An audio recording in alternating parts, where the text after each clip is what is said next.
दोस्तों इस वीडियो में बात करेंगे क्वेश्चन नंबर 6 के बारे में। हमारा financial statements of sole proprietorship हम समझ रहे हैं, ट्रेडिंग अकाउंट की बात कर रहे थे इसके अंदर हम। तो question number 6 is very very important, ठीक है। तो इसको हम समझेंगे बहुत ही बड़े तरीके से। इससे पहले मैंने क्वेश्चन नंबर 5 की वीडियो भी बना रखी है, अगर आप देखना चाहते हो तो आप देख सकते हो, लिंक आपको डिस्क्रिप्शन मिलेगा। तो चलिए स्टार्ट करते हैं। तो देखिए, इसमें आपको ट्रेडिंग अकाउंट बनाना है। अब आपको ट्रेडिंग अकाउंट स्टार्ट हो गया, तो ट्रेडिंग अकाउंट कैसे बनता है ये अब ध्यान से देखिए। बहुत आसान होता है ट्रेडिंग अकाउंट। ट्रेडिंग अकाउंट में हम सिंपली जो मैन्युफैक्चरिंग से रिलेटेड खर्चे होते हैं या जो इनकम हो वो वही लिखते हैं, ठीक है। तो जैसे कि ट्रेडिंग अकाउंट अब कैसे बनता है, देखिए ट्रेडिंग अकाउंट आपको ऐसे लिखना है। और ट्रेडिंग अकाउंट वैसे प्रॉफिट एंड लॉस अकाउंट के साथ बनता है, बट हमें ट्रेडिंग अकाउंट बना रहे हैं और साथ में आपको ये लिखना है कब बनता है। तो फॉर द ईयर एंडेड, अब जैसे बुक में दे रखा है आपके सामने फॉर द ईयर एंडेड 31 मार्च 2023, तो आपको यहाँ लिखना है 31 मार्च 2023। इस तरीके से आपको बनाना है ट्रेडिंग अकाउंट। तो सबसे पहले हम यहाँ पर डेट नहीं लिखनी होती इसके अंदर। आपने जितने भी लेजर वगैरह बनाए होंगे उसमें डेट लिखते हैं ना, इसमें डेट नहीं लिखनी क्योंकि डेट तो ऊपर लिख तो दी, 31 मार्च को बना रहे हैं, ठीक है। पर्टिकुलर्स कोई जनरल फॉलो नहीं लिखना, क्योंकि वो कोई नॉर्मल अकाउंट नहीं है कि कोई जनरल से हम अकाउंट बना रहे हैं। जनरल से अकाउंट नहीं बनाते, ये ट्रायल बैलेंस से बनाते हैं। तो ट्रायल बैलेंस का कोई पेज नंबर नहीं होता, ठीक है। इसलिए यहाँ पर सीधा पर्टिकुलर्स अमाउंट सीधा लिखना है बस आपने, ठीक है। ऐसे करना है। अब आपको स्टार्टिंग में ट्रेडिंग अकाउंट में हमेशा क्या करते हैं, मैं पिछली वीडियो में बता चुका हूँ, ग्रॉस प्रॉफिट कैसे निकालते हैं, वो फर्स्ट वीडियो भी बनाई थी मैंने। देखनी है तो आप जरूर देखिए कि मैं चलो एक बार दोबारा बता देता हूँ कि होता क्या है। देखिए मैं आपको बताता हूँ। यहाँ पर सबसे पहले क्या होता है, जैसे ग्रॉस प्रॉफिट हम ट्रेडिंग अकाउंट बनाते क्यों है, मुझे ग्रॉस प्रॉफिट निकालना है, इसलिए ग्रॉस प्रॉफिट या ग्रॉस लॉस भी हो सकता है ना। तो वो कैसे निकालते हैं, हम सबसे पहले लेते हैं कि मैंने निकालते कैसे है कि मैंने सामान जो बेचा वो कितने का बेचा, रिवेन्यू कितना हुआ। तो revenue from sale of goods, उसमें से सारे खर्चे माइनस कर देते हैं, उसको बोलते हैं कॉस्ट ऑफ गुड्स सोल्ड।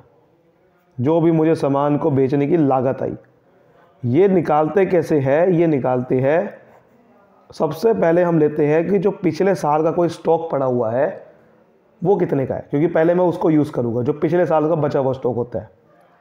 फिर नया स्टॉक खरीदूँगा, परचेजेस। फिर उस पर कोई खर्चा किया, डायरेक्ट एक्सपेंसेस सारे आ जाएंगे। फिर उसमें से जो बच गया स्टॉक वो माइनस कर दूंगा, तो मेरे पे आ जाएगा कि सामान जो बिका वो कितने का लागत है उसकी।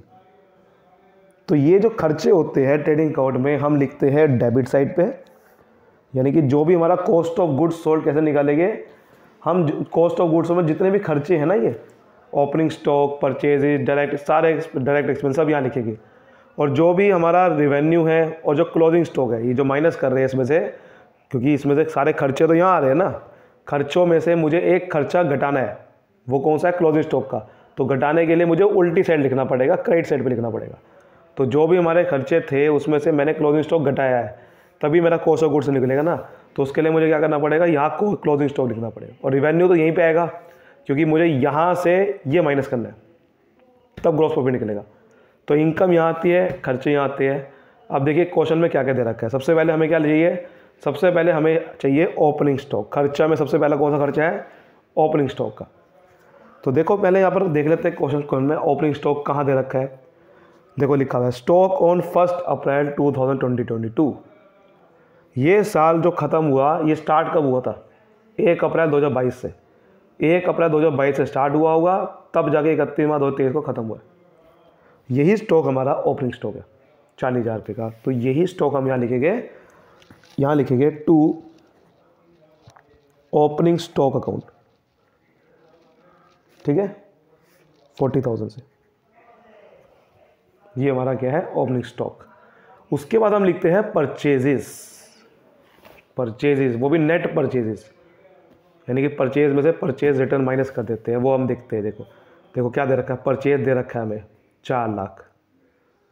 तो हम यहाँ पर परचेजेस लिखेंगे, टू परचेजेस। लेकिन अभी हम इनर कॉलम में लिखते हैं, क्यों? क्योंकि इसमें से अगर कोई परचेज रिटर्न होगा वो माइनस कर देते हैं। तो परचेजेस रिटर्न, वो पता क्या चलता है, परचेजेस रिटर्न, रिटर्न आउटवर्ड भी बोलते हैं ऐसे। तो देखो परचेज रिटर्न कहाँ दे रखा है, सीधी तरह तो नाम नहीं दे रखा, लेकिन देखो ये रिटर्न आउटवर्ड, ये जो रिटर्न आउटवर्ड होता है ये परचेज रिटर्न ही बोलते हैं ऐसे, यानी कि सामान वापसी किया था। तो इसका मतलब 4 लाख का जो परचेज किया उसमें से 80,000 का सामान वापसी कर दिया, तो इसका मतलब नेट मैंने सामान कितना खरीदा वो माइनस करके निकालेंगे। क्लियर होगी यहाँ तक बात? तो पहले हमने ओपनिंग स्टॉक लिखते हैं, फिर परचेज हो गया, फिर परचेज रिटर्न माइनस कर दिया। अब हम क्या करेंगे, जितने भी डायरेक्ट एक्सपेंसेस हुए, जितने भी खर्चे हुए मैन्युफैक्चरिंग पर, सामान को बनाने से रिलेटेड या सामान को खरीदने से रिलेटेड, बनाने से रिलेटेड या खरीदने से रिलेटेड जो भी खर्चे हुए वो सब यहाँ पर लिखने वाले। अब तो देखते हैं कौन कौन से खर्चे हैं। कैरेज इनवर्ड, जी हाँ, ये खर्चा होता है खरीदते हुए। जब हम परचेज करते हैं ना, तो उस पर जैसे सामान मेरे पास जब आया, वो जो रॉ मटेरियल मेरे पास आया, उसका रिक्शे का किराया मुझे देना पड़ गया, उसका कोई मेरा डिलीवरी का खर्चा देना पड़ गया, वो कैरेज इनवर्ड में आ जाता है। ये मेरा खरीदते हुए खर्चा है, बेचने वाला नहीं, खरीदने वाला। तो ये तो भैया यहाँ पर आएगा ना, इसका मतलब खर्चे में, इसमें आएगा, इसी अकाउंट में आएगा। तो यहाँ लिखेंगे टू कैरेज इनवर्ड्स अकाउंट, ठीक है, 20,000। और देखते हैं कौन सा खर्चा है, वेजिस और सैलरीज। ये किस में आएगा, ये ध्यान समझने वाली बात है, वेजिस और सैलरी। अब देखो वेजिस और वेजिस आ गया ना नाम, वेजिस देते हैं फैक्ट्री के अंदर, तो इसका मतलब ये भी हमारा खर्चा यहीं पे आएगा, क्योंकि वेजिस अगर नाम ना, खाली सैलरी होता तो सैलरी तो देते हैं ऑफिस में, बट ऑफिस के खर्चे तो ट्रेडिंग अकाउंट में नहीं आते। लेकिन नाम वेजिस आ गया तो वेजिस और सैलरी फिर हमारा इसके अंदर ही आएगा, क्योंकि अगर वेजिस नाम ना होता, क्योंकि वेजिस देते हैं फैक्ट्री के अंदर और फैक्ट्री से जुड़े हुए खर्चे सब इसके अंदर आते हैं।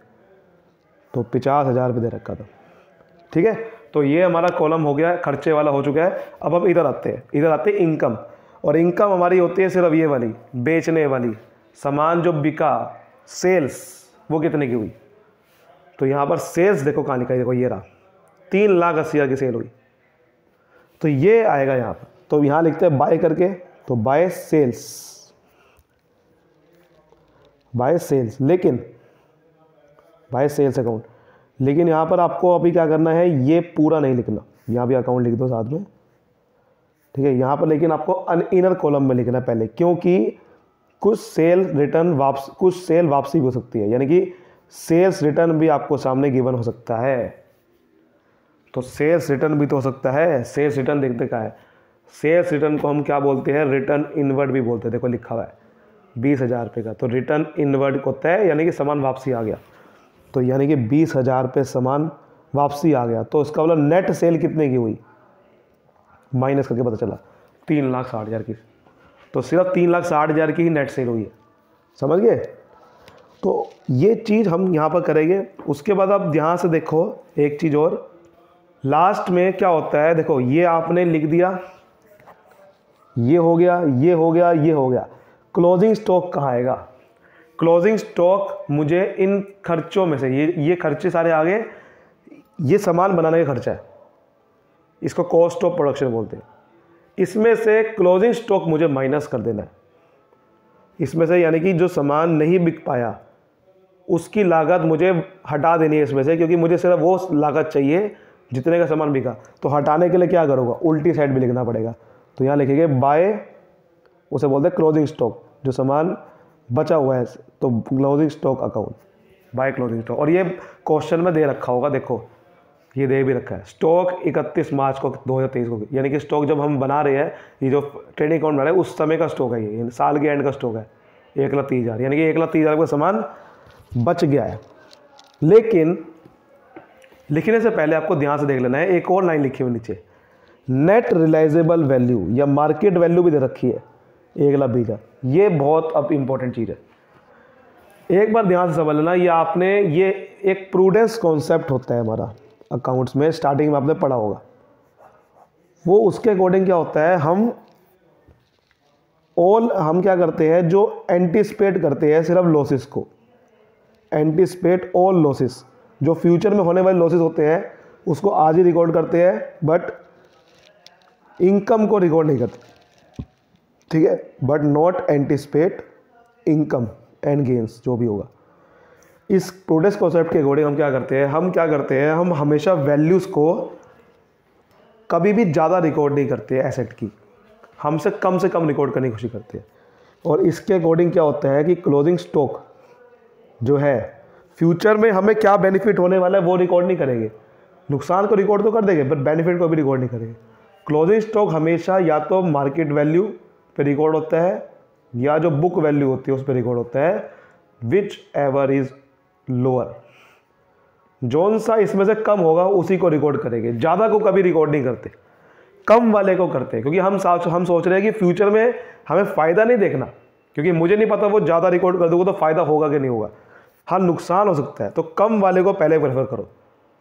तो हमें मार्केट वैल्यू और जो बुक वैल्यू दे रखी है, यानी कि जो ये बुक वैल्यू है और जो मार्केट वैल्यू है, इन दोनों में से कम वैल्यू रिकॉर्ड करनी होती है। तो कम कौन सी है, मार्केट वैल्यू है, ऑब्वियसली बात है। 1,20,000 रुपये है तो 1,20,000 पे ही रिकॉर्ड करेंगे, ठीक है। ये बहुत इंपॉर्टेंट चीज़। अब हमारे पे आ चुके हैं, अब हम टोटल करेंगे, क्योंकि इनकम बड़ी दिख रही है आपको, ध्यान, इनकम बड़ी है या खर्चे बड़े, ध्यान से देख लो, ऑब्वियसली बात है इनकम बड़ी आ रही है। तो इनकम बड़ी आ रही है तो इनकम का पहले टोटल कर लेते हैं, बड़ी साइड का पहले टोटल करते हैं अकाउंट में। तो देखो ये टोटल आ रहा है 4,80,000 रुपये का, यही टोटल यहाँ पर आना चाहिए। और इसमें से अब इसको माइनस कर देंगे तो क्या आ जाएगा, ग्रॉस प्रॉफिट आ जाएगा। तो टू ग्रॉस प्रॉफिट, इसको कैरी डाउन लिखूंगा क्योंकि ये दूसरे अकाउंट में ट्रांसफ़र होता है। प्रॉफिट एंड लॉस अकाउंट जब आप बनाना सीखेंगे ना तो उस अकाउंट में ट्रांसफ़र होता है, तो कैरी डाउन लिखेगा अभी। तो यहाँ पर पहले हम 4,80,000 में से इसको माइनस कर देते हैं। तो देखो माइनस करेंगे तो ये तो 3,60,000 रुपये ऑलरेडी है, ठीक है, यानी कि 1,20,000 रुपये बच गया। 1,20,000 में से 70,000 गए, 50,000 रुपये आपका ग्रॉस प्रॉफिट आ गया। सिंपल, समझ आ गई बात, ऐसे ही करते हैं। सो उम्मीद करता हूँ बहुत ही अच्छे से आपको समझ में आया होगा। तो वीडियो को अभी के अभी लाइक कर दीजिए, ठीक है, चैनल को सब्सक्राइब कर दीजिए। और देखो इसकी यहाँ भी अकाउंट लगा सकते हो, नहीं भी लगाओ चलेगा, ठीक है। तो अभी के अभी चैनल सब्सक्राइब कर दीजिए। Thank you so much, all the best. ऐसी और भी अगर चाहते हो कौन से क्वेश्चन के बनाऊँ कमेंट करके जरूर बताइए। Thank you so much, all the best.